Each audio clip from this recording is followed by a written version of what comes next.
Welcome to The New Chemist. We're glad you're listening. Feel free to download this podcast on Google Podcasts, Apple Podcasts, and Spotify.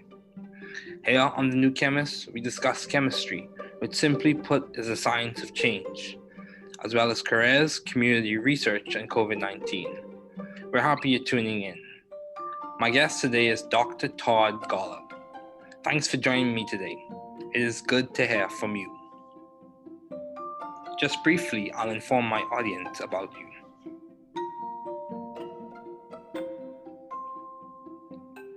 Dr. Todd Golub is a founding core member of the Broad Institute of Harvard and MIT, and serves as the Institute's Chief Scientific Officer and Director of its Cancer Program.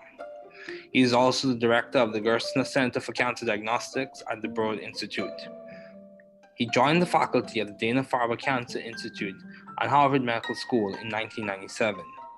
At the same time, he served as the leader of cancer genomics at the Whitehead Institute and MIT Center for Genome Research, which evolved into the cancer program at the Broad Institute, which he has directed since 2004. Dr. Golub is currently the Charles A. Dana Investigator in Human Cancer Genetics at the Dana-Farber Cancer Institute and Professor of Pediatrics at Harvard Medical School. He is the recipient of multiple awards, including the Erasmus Hematology Award, the Richard and Hinda Rosenthal Memorial Award, and the Outstanding Achievement Award from the American Association for Cancer Research, the Paul Marks Prize for Cancer Research, the E. Med Johnson Award from the Society for Pediatric Research, and the Judson Darland Prize for Outstanding Achievement in Clinical Investigation from the American Philosophical Society. Dr. Golub has served in the Scientific Advisory Board of numerous organizations, including serving as Chair of St. Jude's Children's Research Hospital and the Board of Scientific Advisors of the National Cancer Institute. Please welcome Dr. Todd Golub.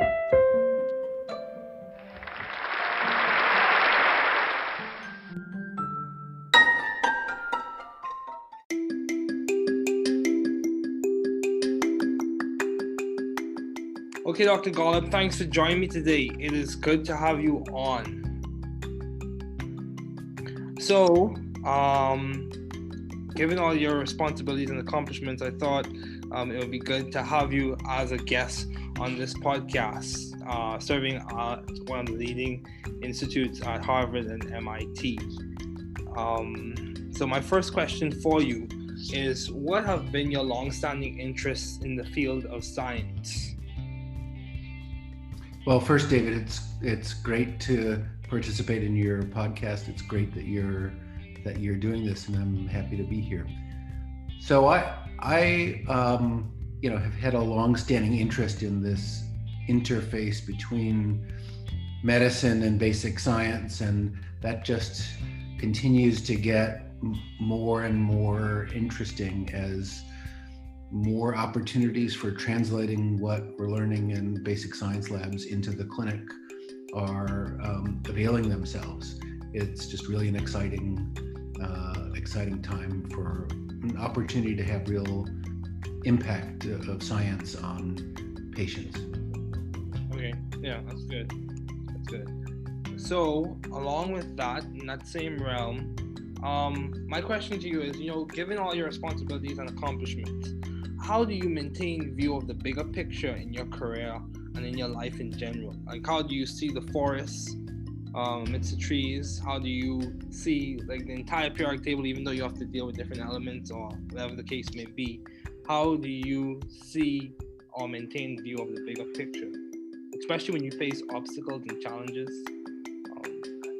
I think getting this balance right of the big picture and the focused details is the most important thing in science and the hardest at the same time to do. My view is that the big picture is super critical because you need the big view of where you're going and why you're bothering to go there, because otherwise, what's the point of a particular experiment if it's not taking you someplace you want to go, whether that's a concrete goal of trying to cure some disease like cancer that I'm particularly interested in, or if you're trying to go down the path of unfettered discovery to discover something that's fundamentally new. Having the big picture is critical. How do you do that? I'm not sure I have a recipe, except that the question that I like to ask myself and members of my lab all the time is, let's imagine that the experiment that you're planning now were to be as successful as you hope it will be. Okay. Will it make a difference? And will people care? In my view, the worst possible experiment or project is one that's successful in the narrow sense, but nobody cares. Nobody pays attention to it, doesn't really move the needle, doesn't impact the field. And so there we shouldn't be so excited about a project that is, successful in some way, but doesn't really advance the field. I'd rather strike out and not be successful on a really important project that has the potential to matter than do something that just doesn't make any difference.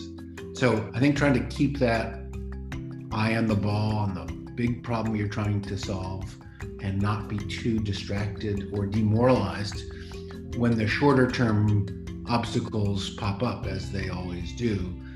The goal isn't to solve the short term obstacles and problems. The goal is to solve some bigger picture question and persevere through the roadblocks that get in your way.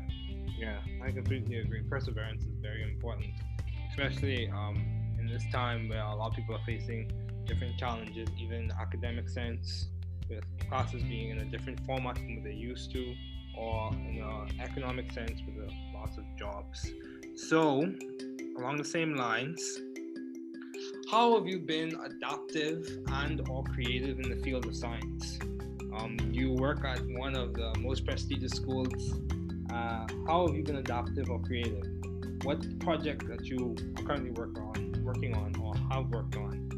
What project would you say has been like the hallmark of your creativity, if you had to label one as such? Well, I'm so glad you asked this question about creativity, because I think creativity is just at the heart of pretty much all great science, Okay. Any aspect of science. And I think that concept of creativity comes as a surprise to many. I think many non-scientists think about science as, you must be really brilliant and or have kind of encyclopedic knowledge of scientific facts, and that's what they think science is, being a master of the universe of scientific details. And I suppose that stuff doesn't hurt, but it's certainly not enough. And so I think of what's most important in science is what you said, and that's creative thinking about a new approach to an old problem. For example, really trying to think in novel, out-of-the-box kind of ways. That's just super critical. And I think, I maybe have an extreme view of this, but I think that scientists should be surrounding themselves with other creative people, non-scientists, artists, for example. So, with that in mind, I helped start an artist in residence program at the Broad Institute, where we bring in every year one or two artists who are creative in their way. They're trying to look at the world through a new lens in their way and in their own language. And so we bring them in and have them hang out at the Broad Institute and talk to scientists with the hope that creative thinking very indirectly will have a benefit on the creative thinking of scientists at the Broad. Okay, wow, that's commendable. So my question to you is along the same lines. So it's quite clear that you have been successful in terms of in the additive process when it comes to research and projects in your lab. So how do you go about coming up with ideas for research? do you like reference old literature and review the previous literature and get insight from the past, or is it just like you get a spark of insight or innovation? How do you go about coming up with new ideas for you to do research on, you in your lab? So that's an interesting question, and I don't have a process for it. Okay. And I would say that the steps in getting to a great idea for a new project, at least for me, tends to be kind of long and hard, and involve discarding a lot of ideas that maybe at first seemed like they were awesome, but then on further scrutiny, either by me or more commonly by someone in the lab, a postdoc or a student, and other scientists, when they press on that idea, come to discover, it's not actually a great idea, or it's a great idea in principle, but in practice, there's no way to really actualize it. Okay. So, and I think this is sometimes frustrating to people, like new people starting relatively early in their research careers, who have this expectation that, these ideas for a great project are supposed to come really easily, and you should be able to go quickly from the kernel of an idea to the execution of a project. And they get frustrated when this process of refining and pressing on an idea until you get it really right, they get frustrated when that takes time. And I think that amount of time, whatever it takes, is well worth it. Okay. Rather than rushing to just start executing on a project idea before you've really thought about its potential upside and the potential risks with it. Now, it's also an interesting question, how does that process of coming up with a great project idea relate to the past versus the future? On the one hand, if you're totally ignorant of the past, you're at risk of just doing the same experiment someone else has done and failing at it again. On the other hand, if you're too hamstrung by what's come before and you only base what you're going to do based on the next step that seems obvious given what's already been done, I think that kind of limits your scope. Okay. And so for me, most projects actually don't start with a review of the literature. They think in a completely blue sky about what might be possible in the future, and then go back and ask, okay, this seems like a really good idea. Has nobody really ever done this before? And then scour the literature to sort it out. I think that's, at least for me, a better order. Okay. Start with the big idea and then fit onto that big idea what's come before, rather than try to piece together a project based on the past. Yeah, that's good. That's good. So, I would say many people would say or argue that Harvard or MIT, those are good institutions for students to thrive scientifically and intellectually. So how have you sought, or how did you find this good environment for you to thrive scientifically and intellectually? What did it just happen through serendipity, or was it the grind or grit? How did you go about finding a good environment for you to thrive? Yeah, so I think this question about scientific environment is really critical, Okay. and maybe the most critical thing to think about. Often when people are leaving our group to take up, for example, faculty positions elsewhere or scientist commission positions in companies, sometimes they come with a spreadsheet that says, okay, here's how many dollars are being offered from this university and that university, and here's how many square feet of space I would have in this position versus that position. What do you think? And my answer is almost invariably, that rarely matters too much. What matters more is the intellectual environment of colleagues and trainees that you're surrounded by. And if that's awesome, whatever resources available is probably going to be sufficient. If that sucks and you're, on an island, it kind of doesn't matter how much financial resource or how much space you have.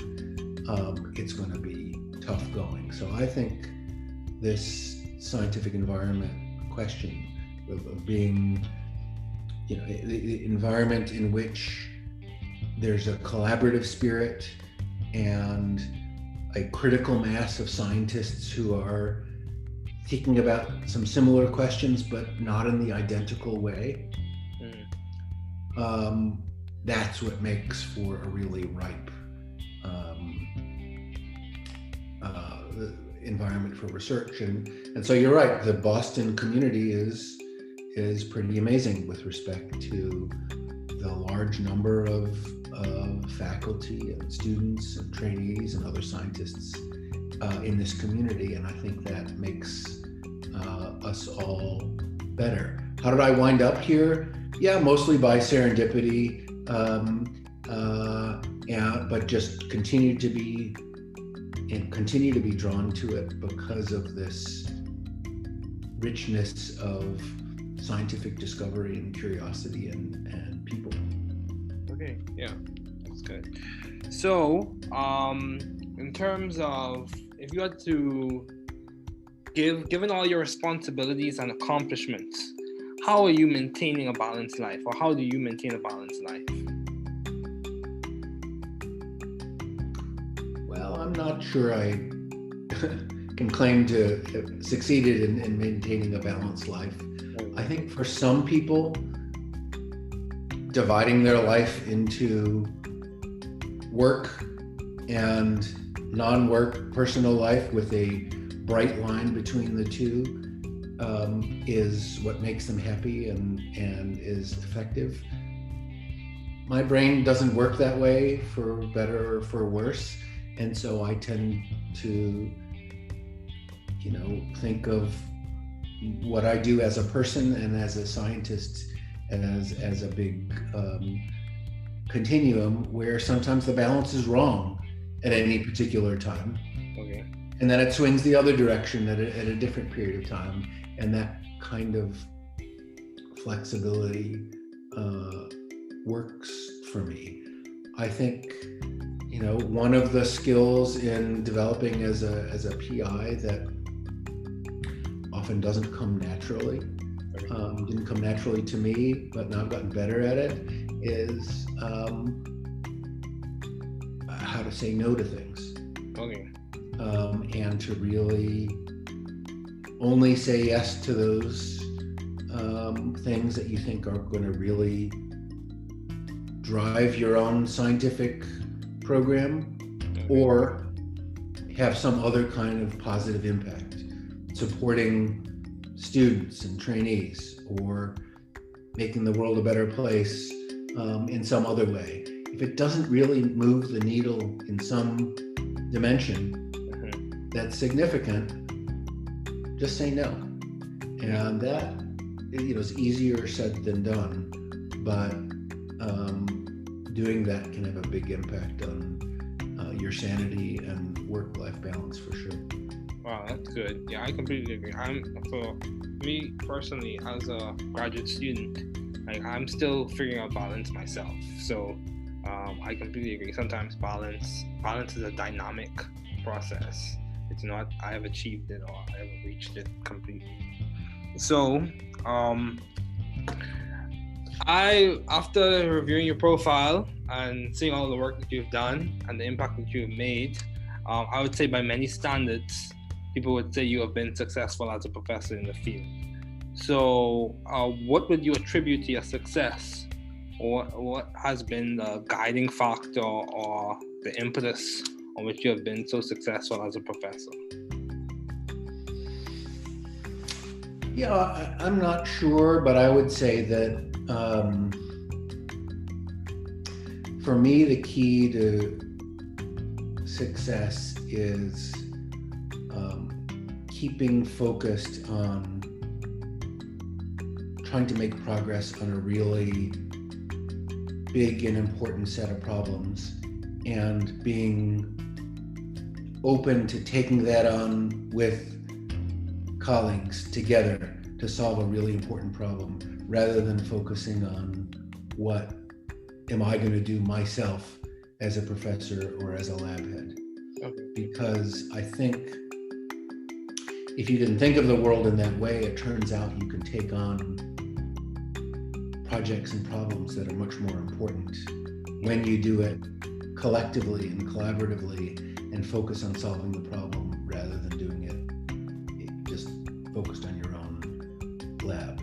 And that's been, I think, useful for me to keep that in mind.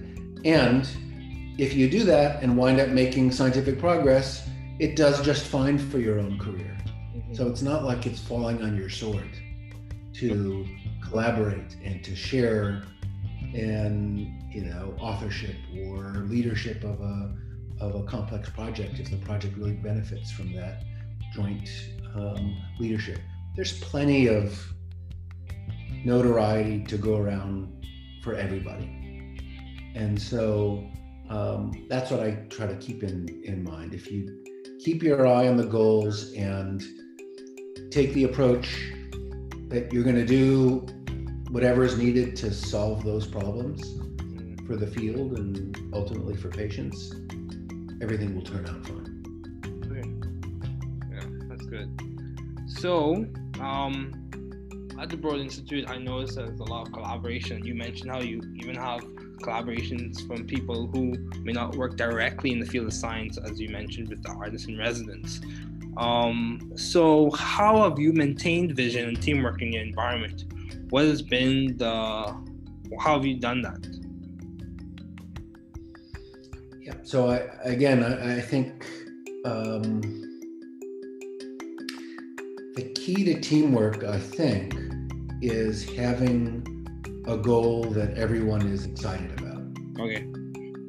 Feels like there's common cause. Yeah, that's a really important problem that I couldn't solve by myself, but I could be part of solving it together with others. And so, if the problem you're trying to solve isn't very important, mm-hmm. why put up with the complications of some kind of complex, collaborative, team-based approach to science? Much simpler to do things just in your own group. Mm-hmm. But once you realize that actually you can't move the needle in the same way that you can by working together, then the synergistic, collaborative, team-based science is logical for what you would want to do.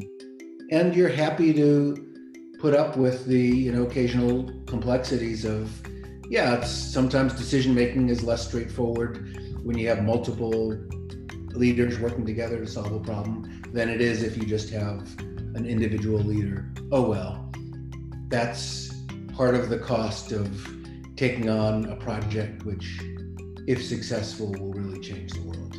And that's a trade-off I'm more than willing to take. But that's why, again, getting back to where we started, it's super critical to make sure you're working on the right problems. Because if you're going to try to organize all this complex interaction and collaboration, but for a project and a goal that doesn't really matter, who needs it? Yeah, that's true. And similarly, I think, some people have what I think is a bit of a fantasy that if you simply put people from different disciplines together in the same building, for example, or on the same floor, or around a coffee machine, that somehow a beautifully synergistic, multidisciplinary discovery will come out of it. Mm-hmm. I don't think that happens very often. Rather, I think the way it works is that if you have a group of people that are aligned in their desire to solve a problem, and they share the view that we should bring whatever discipline and expertise and approach is needed to solve the problem, then you're well positioned to make multidisciplinary discoveries, because you're trying to solve the same problem. You're all rowing together. Okay. So, taking a shift or switching gears, why did you choose medicine as a field to do your doctoral studies in? Why did you choose to go to med school? So, like many people, coming out of college, I was torn between, should I go to graduate school? Should I go to medical school? Should I do MD, PhD? And, I was tortured by that distinction, as many are. In the end, I decided to go to medical school, trying to pack in as much laboratory research as I could as a medical student. Because I decided that in the end, I was really intrigued by medical problems. I was motivated by wanting to help patients, and I like the idea of the science inside medical challenges, and that to really do that well required really understanding the nature of the problem. So I don't see patients anymore. I don't take care of patients anymore, but I'm really glad that I did medical training, because I feel like it helps me understand the problems that are really in need of solutions. It helps me understand what's feasible in a hospital healthcare kind of setting, and that's very rewarding. Because I didn't do a PhD, there are some fundamental gaps in my fund of knowledge that you could say, well, that's a handicap, and it probably is in some ways. On the other hand,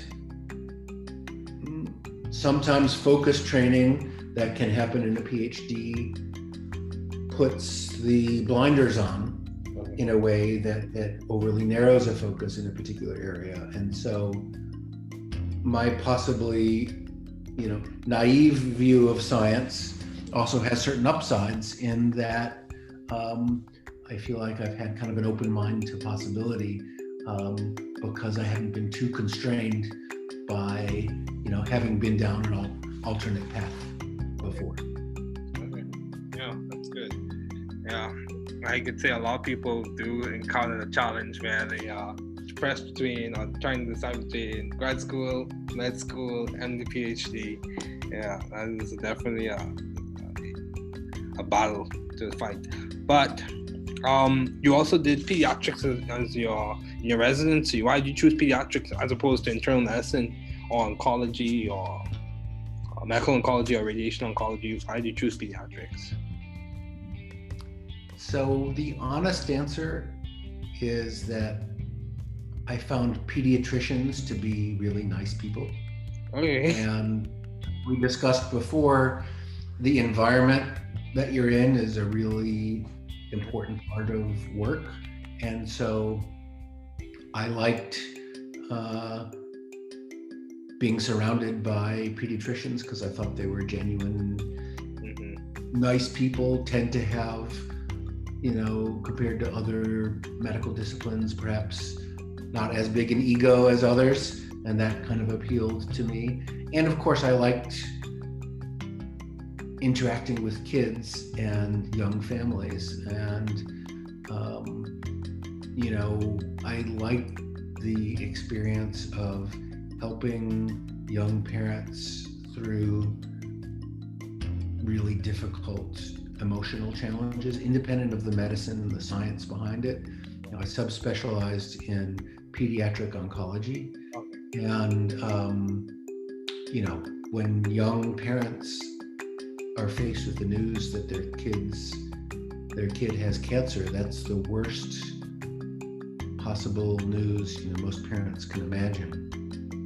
And so having to break that news to them, on the one hand, was very difficult and unpleasant. On the other hand, it was one of the things that brought me the greatest satisfaction as a doctor, because if you can help a family through the darkest period for them and help them see a ray of light and help them understand something really complex and help them see that there's reason for hope without sugarcoating it, then you've really done something personally meaningful, and that brought me a lot of pleasure.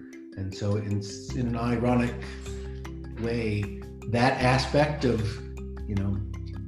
delivering bad news is something I miss, because doing that well, I think, can be such a help to patients and families, and doing that poorly, is awful. And so that was a skill I enjoyed developing. Yeah. I actually have a relative who's a pediatrician, and he echoes some of the same sentiments in that, my dad is a pediatrician. He echoes some of the same sentiments in that one of the things he enjoys seeing is how resilient children can be, even in the midst of facing those challenges with diseases and stuff like that. So, no, their kids are amazing, both emotionally, in what they often, unfortunately, have to endure, and medically, they're amazingly resilient. Their bodies are amazingly resilient and adaptive, and so there's also some really interesting science in there as well. I agree. So as we conclude, do you have any advice to those wanting to pursue the field you are currently working in, studying in, matriculating in? If you had to give advice to whether it be scientists who are facing challenges in the midst of COVID, or undergraduates who aspire to a profession that you're working in any of those areas, what advice would you give? I would say that to remind everyone to think about impact. And what can you do with your life that will maximize your impact in a field, on the world, and then do whatever it takes to have that impact. If you're heading down a path that in science that feels like, even if in the short term it's successful, the impact is minimal, that's not great. And it's worth stepping back and asking, what could I be doing in a different direction that can't guarantee big impact? Because if you want guarantees, you're not going to have big impact. The guaranteed successes gives you incremental success. It doesn't give you the really dramatic impact that I think we'd all like to have. And so that means being willing to take on some risk. And I think that's okay and good. But just make sure that the potential for big impact is there, because if it's not, you should be using your talent and your brilliance and your creativity and your motivation and hard work. You should be putting all those skills to work on something more important. I agree. So, Dr. Golub, thank you so much for joining me today. It was good to have you on.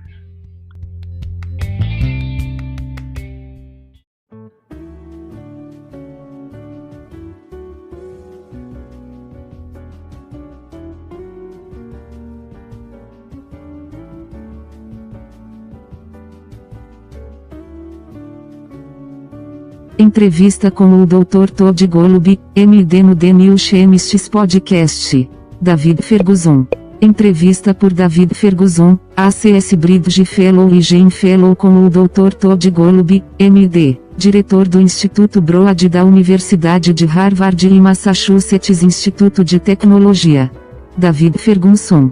Meu convidado de hoje é o Dr. Todd Golub. Obrigado por se juntar a mim hoje. É bom ouvir de você. Apenas brevemente, vou informar meu público sobre você. O Dr. Todd Golub é membro fundador do Broad Institute of Harvard e MIT, e atua como diretor científico do Instituto e diretor de seu programa de câncer. Ele também é o diretor do David Ferguson Gerstner Center for Cancer Diagnostics e o Broad Institute. Ele ingressou no corpo docente do Dana-Farber Cancer Institute na Harvard Medical School em 1997. Ao mesmo tempo, atuou como líder do Cancer Genomics no Whitehead Institute e no MIT Center for Genome Research, que evoluiu para o programa de câncer no Instituto Broad, que ele tem. David Ferguson. Dirigido desde 2004. O Dr. Golub é atualmente o investigador Charles Adana e Genética do Câncer Humano no Dana-Farber Cancer Institute e professor de pediatria na Harvard Medical School. Ele recebeu vários prêmios, incluindo o Erasmus Hematology Award, o Richard and Inga Rosenthal Memorial Award, um dos prêmios Outstanding Achievement Award da American Association for Cancer Research. David Ferguson. O Prêmio Paul Marks para a Pesquisa do Câncer, o Prêmio Mead Johnson da Society for Pediatric Research, e o Judson Darland Prize for Outstanding Achievement in Clinical Investigation da American Philosophical Society. O Dr. Golub atuou em conselhos consultivos científicos de várias organizações, inclusive como presidente do St. Jude Children's Research Hospital e do Conselho de Pesquisas Científicas. David Ferguson. Conselheiros do Instituto Nacional do Câncer, por favor, dê as boas-vindas ao Dr. Golub. David Ferguson. Ok, Dr. Golub, obrigado por se juntar a mim hoje. É bom ter você. Considerando todas as suas responsabilidades e realizações, achei que seria bom tê-lo como convidado neste podcast, servindo em um dos principais institutos de Harvard e MIT. David Ferguson. Então, minha primeira pergunta para você é: quais têm sido seus interesses de longa data no campo da ciência? Dr. Todd Golub, MD. Bem, primeiro, David, é ótimo participar do seu podcast, é ótimo que você esteja fazendo isso e estou feliz por estar aqui. Então, você sabe, tenho um interesse de longa data nessa interface entre medicina e ciência básica. Dr. Todd Golub, MD. E isso continua a ficar cada vez mais interessante à medida que surgem mais oportunidades de traduzir o que aprendemos nos laboratórios de ciências básicas para a clínica. É realmente um momento emocionante para uma oportunidade de ter um impacto real da ciência nos pacientes. David Ferguson. Sim, isso é bom. Isso é bom. Então, junto com isso nesse mesmo reino, minha pergunta para você é: você sabe, dadas todas as suas responsabilidades e realizações, como você mantém a visão do quadro maior em sua carreira e em sua vida em geral? Como você vê a floresta para as árvores? David Ferguson. Como você vê toda a tabela periódica mesmo tendo que lidar com diferentes elementos ou qualquer que seja o caso? Como você vê ou mantém a visão do quadro maior, especialmente quando enfrenta obstáculos e desafios? Dr. Todd Golub, MD. Acho que conseguir esse equilíbrio entre o quadro geral e os detalhes focados é a coisa mais importante e a mais difícil na ciência. Ao mesmo tempo, para fazer isso, minha opinião é que o quadro geral é super crítico porque você precisa de uma visão ampla de para onde está indo e por que está se preocupando em ir. Dr. Todd Golub, MD. Porque, do contrário, qual é o objetivo de um experimento em particular se não está levando você a algum lugar que você queira ir, seja um objetivo concreto de tentar curar alguma doença como o câncer em que estou particularmente interessado, ou se você está tentando seguir o caminho da descoberta irrestrita para descobrir algo fundamentalmente novo. Dr. Todd Golub, MD.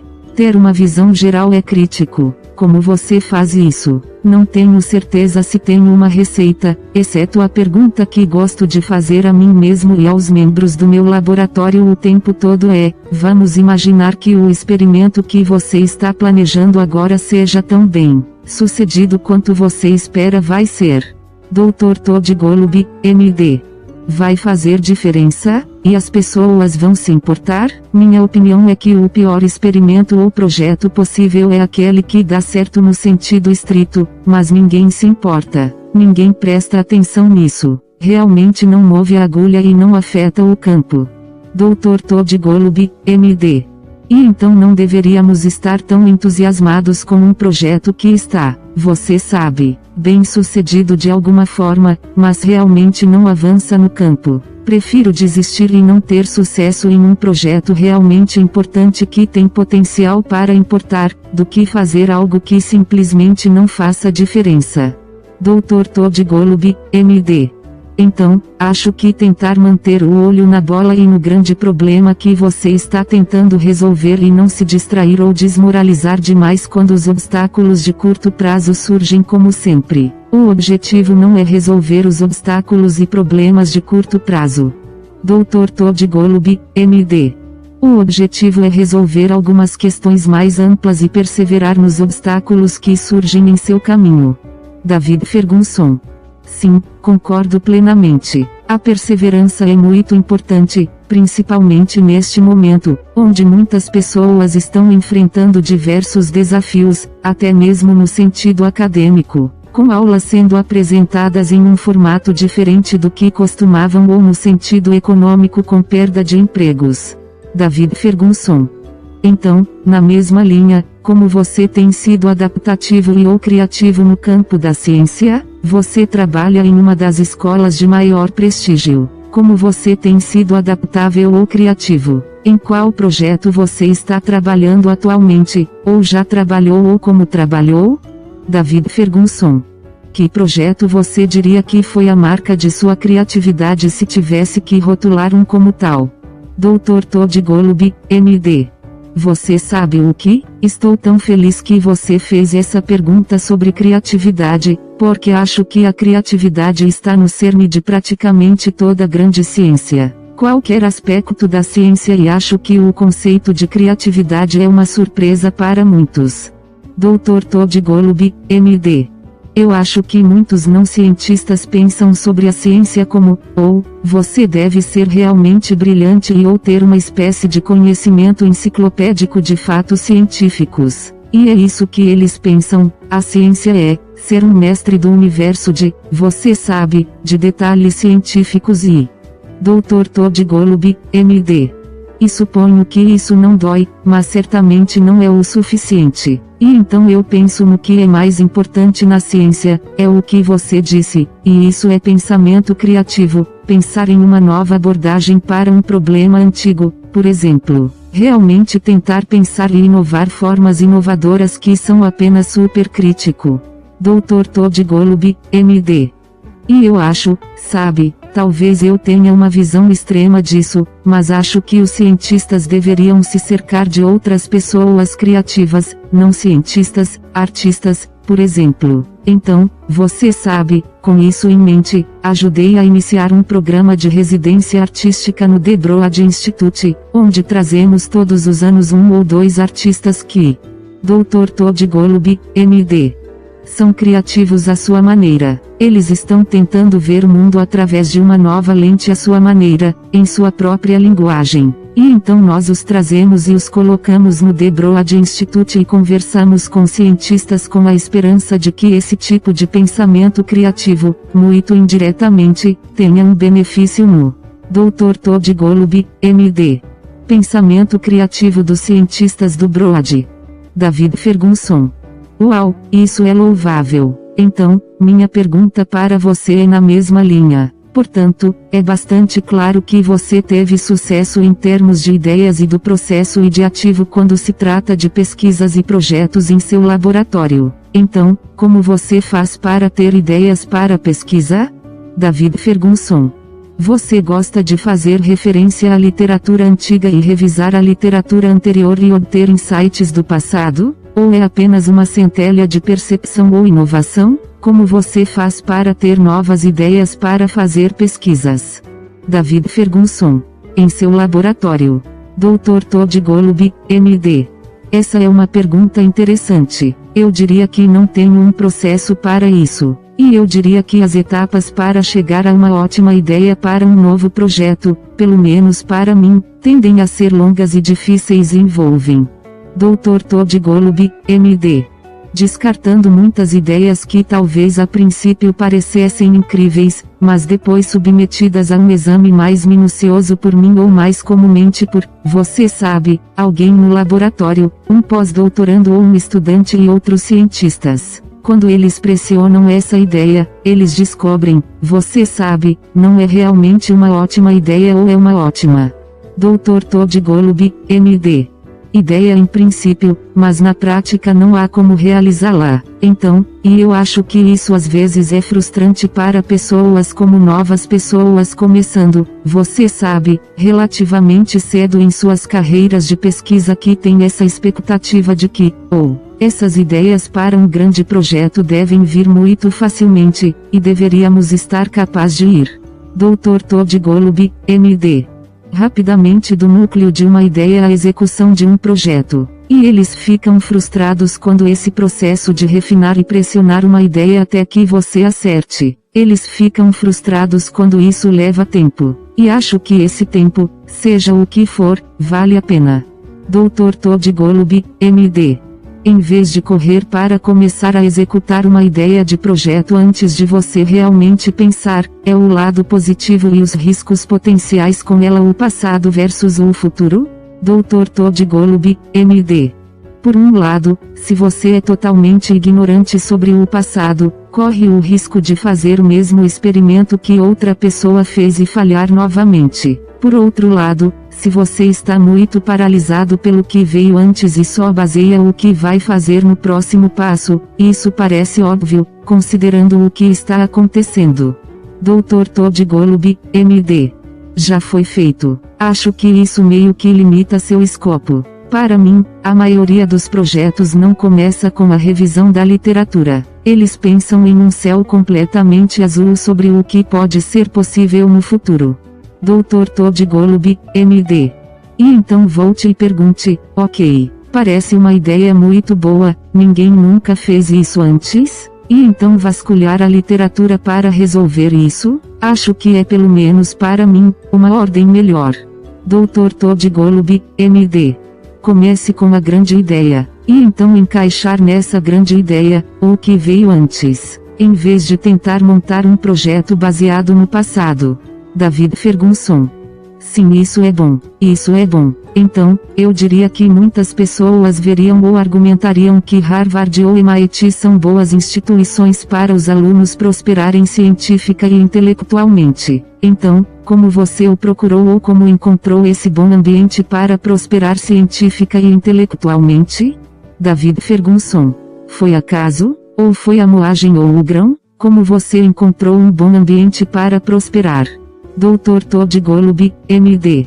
Sim, então acho que essa questão sobre o ambiente científico é realmente crítica e talvez a coisa mais crítica a se pensar. Você sabe, muitas vezes quando as pessoas estão deixando nosso grupo para assumir, por exemplo, cargos de professores em outros lugares ou cargos de cientistas em empresas, às vezes eles vêm com uma planilha que diz, ok, aqui está quantos dólares estão sendo.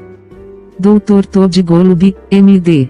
Oferecido por esta universidade e por aquela universidade, e aqui está quantos pés quadrados de espaço eu teria nesta posição versus aquela posição. O que você acha? E minha resposta é quase invariavelmente, isso raramente importa muito, mas o mais importante é o ambiente intelectual de colegas e estagiários que o cercam.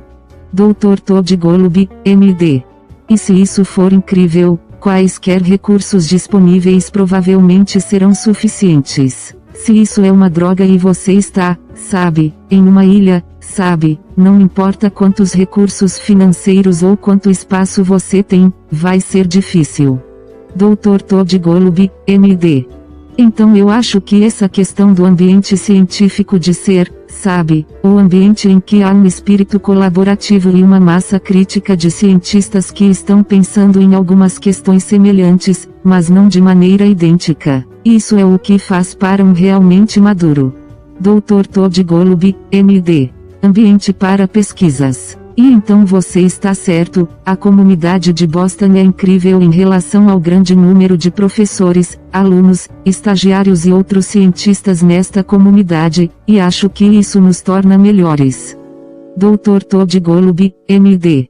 Como vim parar aqui? Sim, principalmente por acaso. Sim, mas continuou a ser e continua a ser atraído por causa dessa riqueza de descobertas científicas, curiosidade e pessoas. David Ferguson. Ok, sim, isso é bom. Então, se você tivesse que fazer isso, dadas todas as suas responsabilidades e realizações, como você está mantendo uma vida equilibrada ou como você mantém uma vida equilibrada?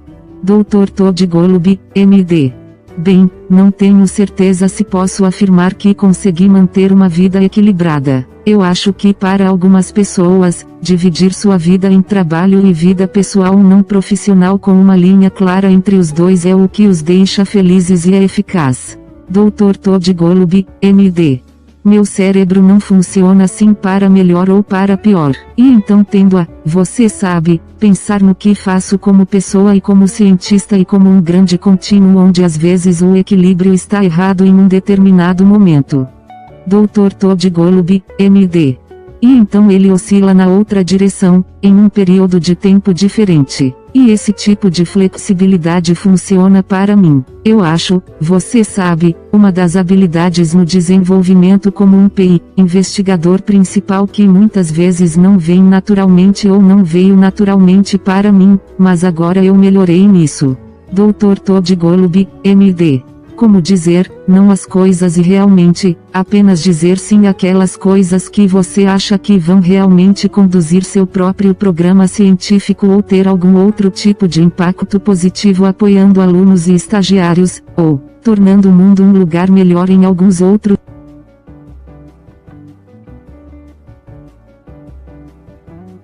Dr. Todd Golub, MD. Se realmente não move a agulha em alguma dimensão, isso é significativo. Apenas diga não. E isso, você sabe, é mais fácil dizer do que fazer. Mas fazer isso pode ter um grande impacto em sua sanidade e equilíbrio entre vida profissional e pessoal, com certeza. David Ferguson. Uau, isso é bom. Eu concordo completamente. Para mim, pessoalmente, como estudante de pós-graduação, ainda estou descobrindo o equilíbrio, então concordo plenamente. Às vezes, o equilíbrio é um processo dinâmico. Não é, eu o alcancei ou o alcancei completamente. David Ferguson. Então, depois de revisar seu perfil e ver todo o trabalho que você fez e o impacto que causou, diria que, de acordo com muitos padrões, as pessoas diriam que você teve sucesso como professor na área. David Ferguson. Então, a que você atribuiria seu sucesso ou qual foi o fator orientador ou o ímpeto pelo qual você teve tanto sucesso como professor? Dr. Todd Golub, MD. Você sabe, eu não tenho certeza, mas eu diria isso. Para mim, a chave do sucesso é manter o foco em tentar progredir em um conjunto de problemas realmente grande e importante e estar aberto para assumir isso com Dr. Todd Golub, MD.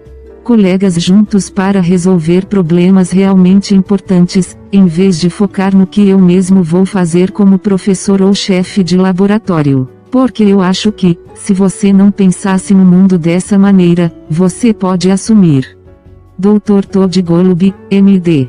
Projetos e problemas que são muito mais importantes quando você faz isso de forma coletiva e colaborativa e se concentra em resolver o problema em vez de fazê-lo, apenas focado em seu próprio laboratório. E acho que foi útil para mim manter isso em mente. Dr. Todd Golub, MD.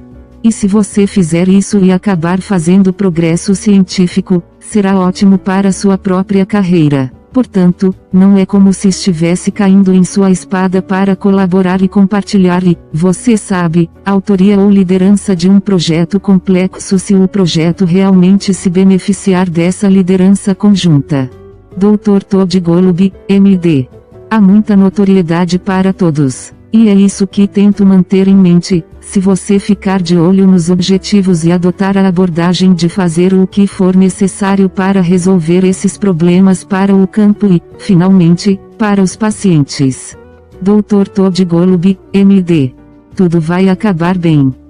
David Ferguson. Sim, isso é bom. Então, no Broad Institute, notei muita colaboração e você mencionou como até mesmo tem colaborações de pessoas que podem não trabalhar diretamente no campo da ciência, como você mencionou no The Artists in Residence Program. David Ferguson. Então, como você manteve a visão e o trabalho em equipe em seu ambiente? O que foi, como você fez isso? Dr. Todd Golub, MD. Então, novamente, eu acho, a chave para o trabalho em equipe, eu acho, é ter um objetivo pelo qual todos estão entusiasmados, parece que há uma causa comum. Sim, esse é um problema muito importante que eu não poderia resolver sozinho, mas poderia fazer parte da solução junto com outras pessoas. Dr. Todd Golub, MD. E então, você sabe, se o problema que você está tentando resolver não for muito importante, por que tolerar as complicações de algum tipo de abordagem complexa, você sabe, baseada em equipes colaborativas para a ciência? Muito mais simples de fazer as coisas apenas em seu próprio grupo. Dr. Todd Golub, MD. Mas uma vez que você percebe que, na verdade, não pode mover a agulha da mesma maneira que pode trabalhando em conjunto, então, a ciência sinérgica e colaborativa baseada em equipe é, lógica, você gostaria de fazer, e você fica feliz em tolerar as complexidades ocasionais de, sim, às vezes a tomada de decisões é menos direta quando você tem vários líderes trabalhando. Dr. Todd Golub, MD. Juntos para resolver um problema do que se você tivesse apenas um líder individual. Bem, isso faz parte do custo de assumir um projeto que, se for bem sucedido, realmente mudará o mundo. E essa é uma troca que estou mais do que disposto a aceitar. Dr. Todd Golub, MD. Mas é por isso que, novamente, você sabe, voltando para onde começamos. É super crítico ter certeza de que você está trabalhando nos problemas certos, porque se você vai tentar organizar toda essa interação e colaboração complexa, mas para um projeto e um objetivo, isso realmente não importa, quem precisa disso? David Ferguson. Sim, é verdade. Dr. Todd Golub, MD. E da mesma forma, eu acho, algumas pessoas têm o que eu acho que é um pouco de fantasia que, se você simplesmente colocar pessoas de diferentes disciplinas juntas no mesmo prédio, por exemplo, no mesmo andar ou, você sabe, em torno de uma máquina de café que, de alguma forma, uma descoberta lindamente sinérgica e multidisciplinar sairá dela. Dr. Todd Golub, MD. Acho que isso não acontece com muita frequência. Em vez disso, acho que a maneira como funciona é que, se você tem um grupo de pessoas que estão alinhadas em seu desejo de resolver um problema e compartilham a visão de que, Dr. Todd Golub, MD. Devemos trazer toda a disciplina, especialista e experiência na abordagem necessária para resolver o problema. Então você está bem posicionado para fazer descobertas multidisciplinares porque você está tentando resolver, sabe, resolver o mesmo problema. Vocês estão todos remando juntos. David Ferguson. Então, fazendo um turno ou trocando de marcha, por que você escolheu a medicina como área para fazer seus estudos de doutorado e por que escolheu fazer faculdade de medicina? Dr. Todd Golub, MD. Então, como muitas pessoas, você sabe, saindo da faculdade, eu estava dividido entre, deveria ir para a pós-graduação, deveria ir para a faculdade de medicina, deveria fazer MD-PhD e, você sabe, fui torturado por isso, por essa distinção como muitos são. Dr. Todd Golub, MD. No final, decidi ir para a faculdade de medicina tentando reunir o máximo de pesquisa de laboratório possível como estudante de medicina, porque decidi isso no final. Fiquei realmente intrigado com os problemas médicos. Fui motivado por querer ajudar os pacientes. Dr. Todd Golub, MD. E gostei da ideia da ciência dentro dos desafios médicos e que, para realmente fazer isso bem, exigia realmente entender a natureza do problema. Então eu não atendo mais pacientes, eu não cuido mais de pacientes, mas estou muito feliz por ter feito isso, formação médica, porque eu sinto que Dr. Todd Golub, MD. Isso me ajuda a entender os problemas que realmente precisam de soluções. Entendo o que é viável em um hospital, tipo de ambiente de assistência médica e isso é muito gratificante. No entanto, como não fiz um doutorado, existem algumas lacunas fundamentais em meu fundo de conhecimento que você poderia dizer, bem, isso é uma desvantagem, e provavelmente é em alguns. Dr. Todd Golub, MD. Caminhos. Por outro lado, às vezes, o treinamento focado que pode acontecer em um PhD, coloca os antolhos de uma forma que limita demais o foco em uma área específica. E então, minha possivelmente, você sabe, visão ingênua da ciência também tem algumas vantagens nisso. Dr. Todd Golub, MD. Eu sinto que tenho uma mente aberta para possibilidades porque não tenho sido muito constrangido por, você sabe, ter seguido um caminho alternativo antes. David Ferguson. Ok, sim, isso é bom. Sim, eu poderia dizer que muitas pessoas encontram um desafio onde estão escolhendo talvez entre pós-graduação, faculdade de medicina e MD, PhD. Sim, isso é definitivamente uma batalha para lutar. No entanto, para sua residência, por que você escolheu pediatria em vez de medicina interna, oncologia, ou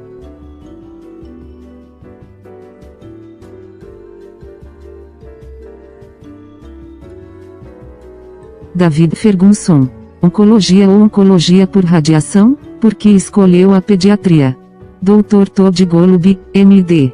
Portanto, a resposta honesta é que achei os pediatras pessoas muito legais e discutimos antes que o ambiente em que você está é uma parte muito importante do trabalho. E então eu gostei de estar cercado por pediatras porque eu pensei que eles eram genuínos. Pessoas legais tendem a ter, você sabe, em comparação com outras disciplinas médicas, talvez não tão grandes.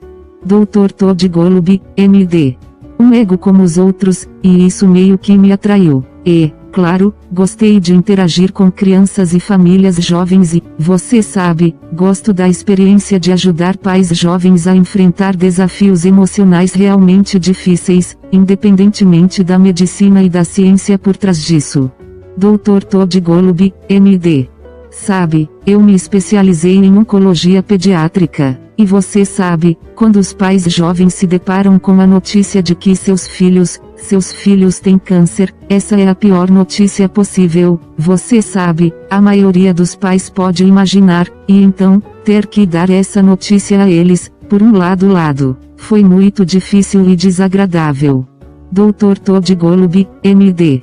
Por outro lado, foi uma das coisas que mais me trouxe satisfação e como médico, porque se você pode ajudar uma família no período mais sombrio para eles, e ajudá-los a ver um raio de luz e ajudá-los. Dr. Todd Golub, MD. Entender algo realmente complexo e ajudá-los a ver que há motivos para esperança. Sim. Sem adoçar, então você realmente fez algo pessoalmente significativo e que me deu muito prazer. E assim, de uma forma irônica, esse aspecto de, você sabe, dar más notícias é algo que sinto falta, porque fazer isso bem, acho que pode ser. Dr. Todd Golub, MD.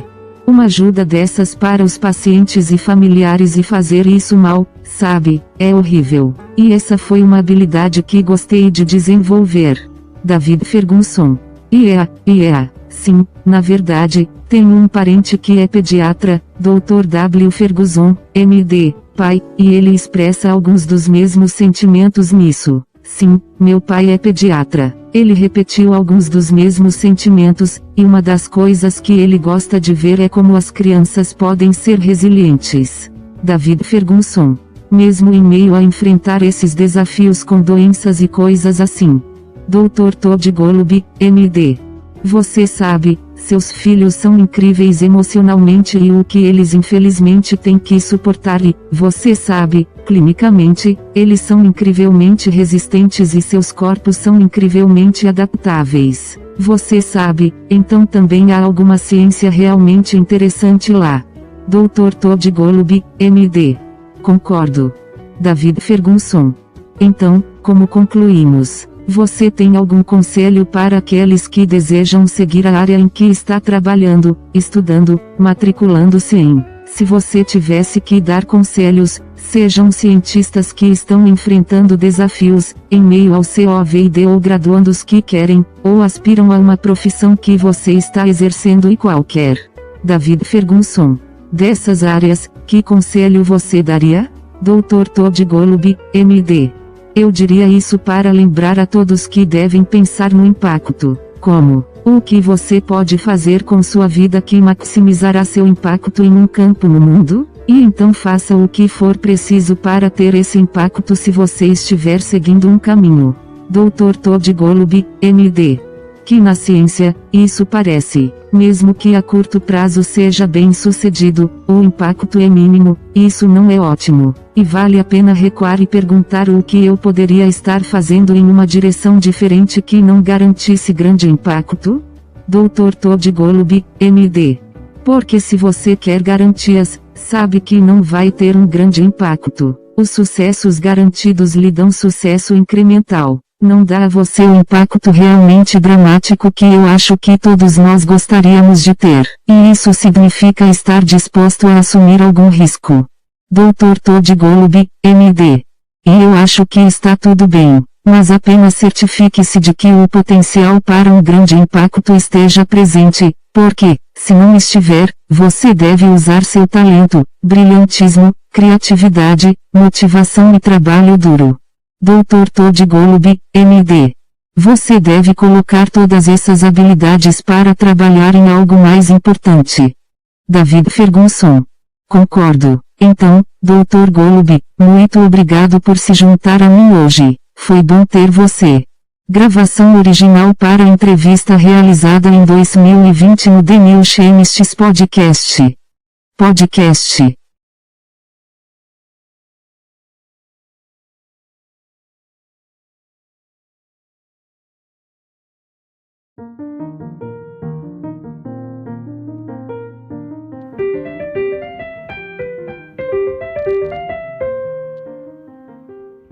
Thanks for listening.